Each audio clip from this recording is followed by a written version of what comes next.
On 8th of November 1985, एक 18 साल का लड़का टॉम ओडल अपने ही परिवार का कत्ल कर देता है।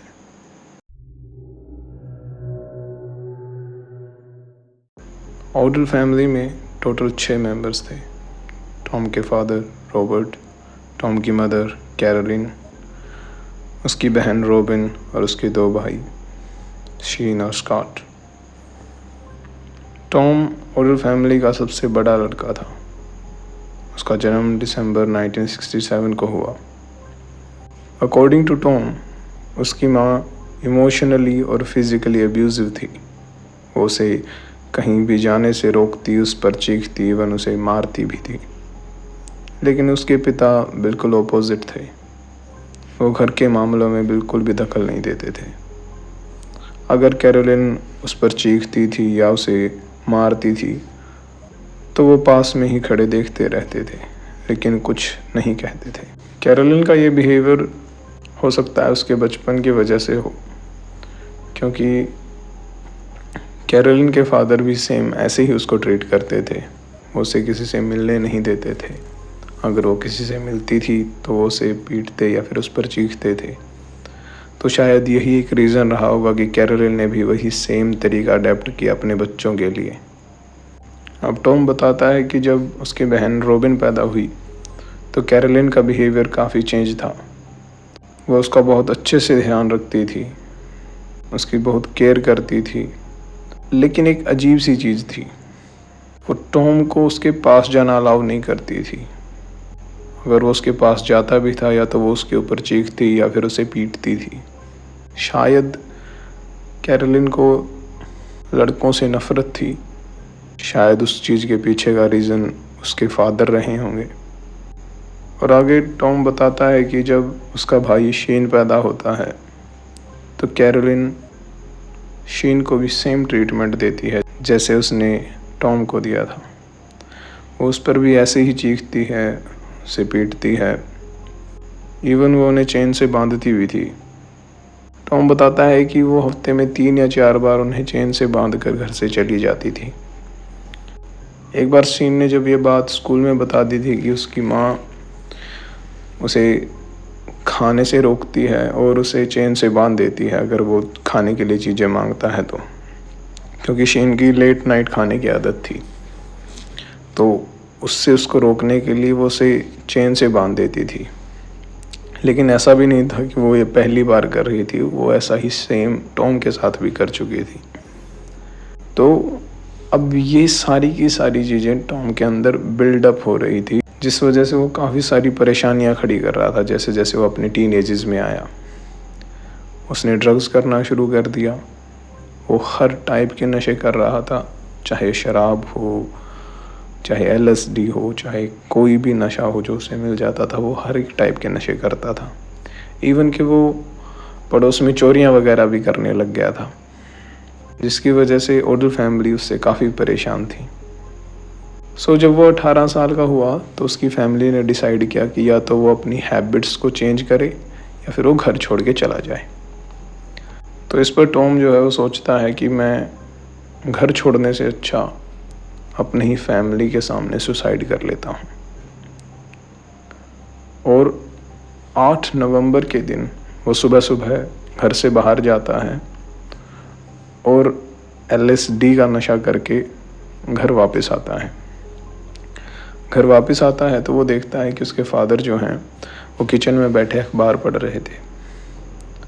टॉम उनके पास से एक चाकू उठाता है और अपनी जेब में डालकर ऊपर वाले रूम की तरफ जाने लग जाता है। लेकिन वो बीच रास्ते में ही अपना डिसीजन चेंज कर लेता है। वो सीढ़ियों से नीचे आता है, वापस किचन की तरफ जाता है जहाँ उसके फादर अखबार पढ़ रहे थे, और वो उसके फादर के पास जाता है, अपनी जेब से चाकू निकालता है और उसकी गर्दन में धंसा देता है। और ये सोच के कि वो मर गया है, वो उन्हें ऐसे ही छोड़ देता है। लेकिन वो मरे नहीं थे।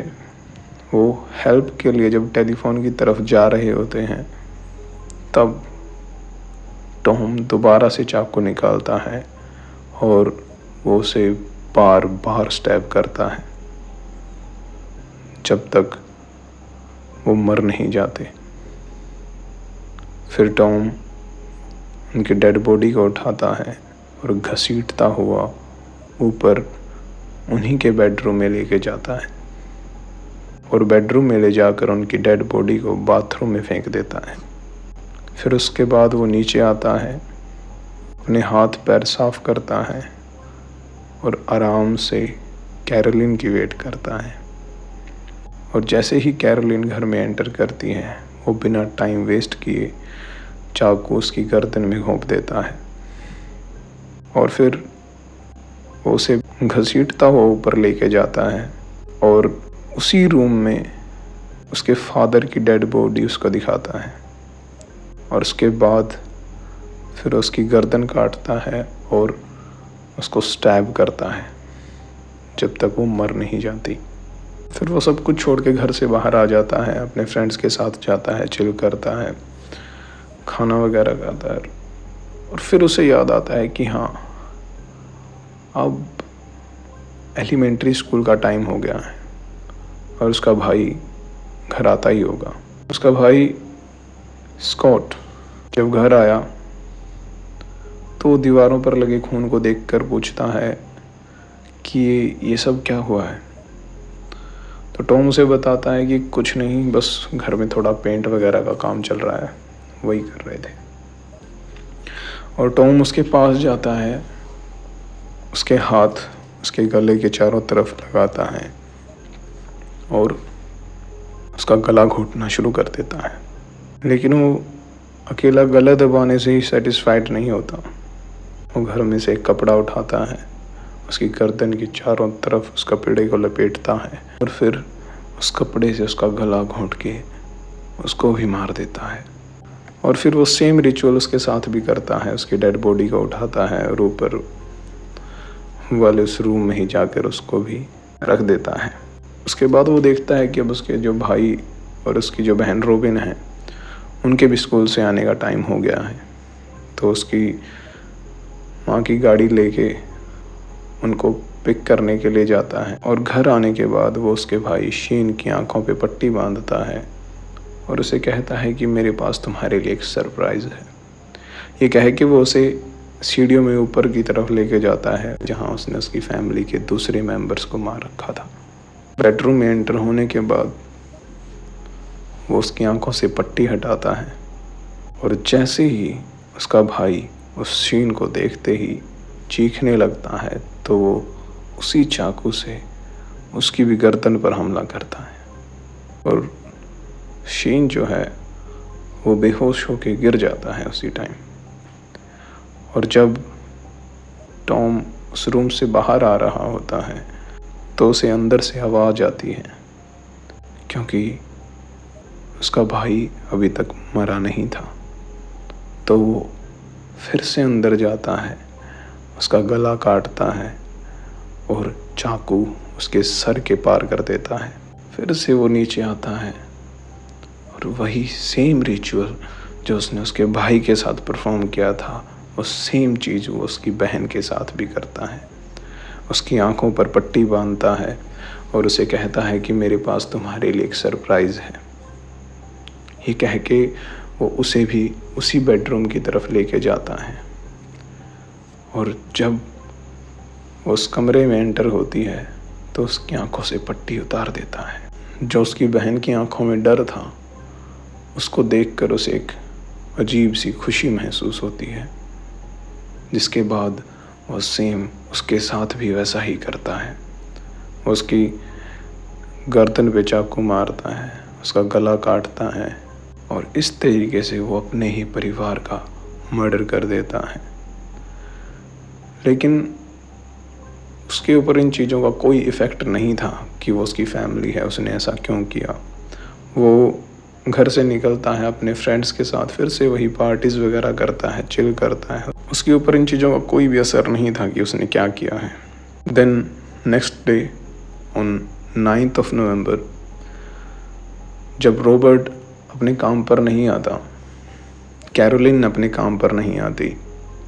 उसके जो तीनों भाई बहन थे वो स्कूल में नहीं पहुंचते हैं, और जब बात पुलिस के पास पहुंचती है तो वो ओडल फैमिली के घर पे जाती हैं।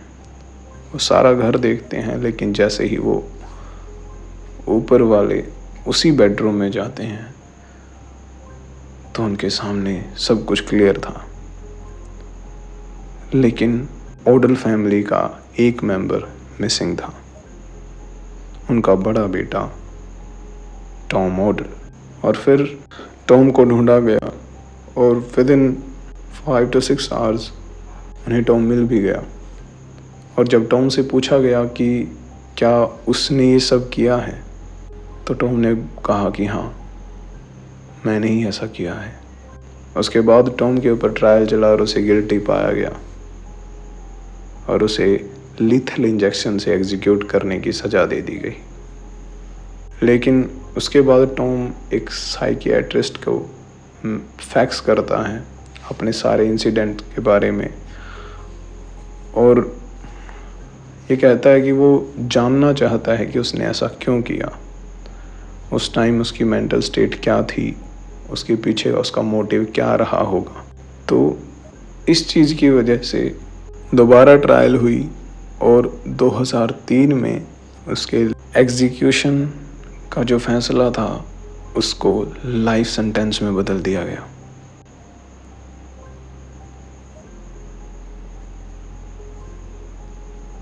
सो दैट्स इट अबाउट ओडल फैमिली मर्डर केस। अब आप देखिए कि एक बच्चे की पेरेंटिंग अगर सही नहीं होती है तो उसके कॉन्सिक्वेंसेस क्या हो सकते हैं। सो बी सेफ, टेक केयर।